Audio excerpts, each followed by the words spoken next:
ஏற்ற மாதிரி ratings. Sign அப்ல நீங்க ஃபைன் பண்ணி வச்சுக்கோங்க. சொல்லுங்க.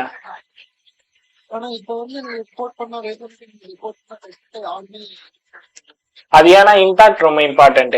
நீங்க சும்மா நானும் இப்ப வந்து நான் எக்ஸஸ் ஃபைன் பண்ணிட்டேன், நீங்க எல்லாருமே ரிப்போர்ட் பண்ணாங்க, அந்த எக்ஸஸ் வச்சு நீங்க என்ன பண்ணீங்கன்னா அவங்க கேக்குறாங்க. புரியுதா உங்களுக்கு?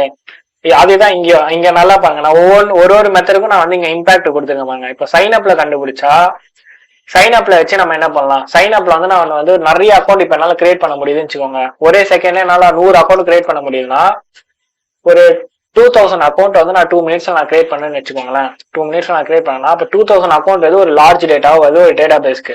புரியுதா? சோ அவங்க டேட்டா பேஸை எக்ஸ்டெண்ட் பண்ணிட்டு போய்கிட்டே இருக்கணும். அவங்களுக்கு தெரியாது ஏன் இந்த மாதிரி வருதுன்ட்டு. சோ எவ்வளவு பெரிய அட்டாக் என்னால பண்ண முடியும்? அவங்க டேட்டா பேஸுக்கு எவ்வளவு பெரிய மணி லாஸ் வரும் சொல்லுங்க. அது ஒரு இம்பாக்டா? இப்ப அது ஒரு வேல்யூவான அட்டாக் ஆயிடுச்சா? இப்போ நான் உங்களுக்கு வீடியோல காட்டுற மாதிரி ரீசெட் லிங்க்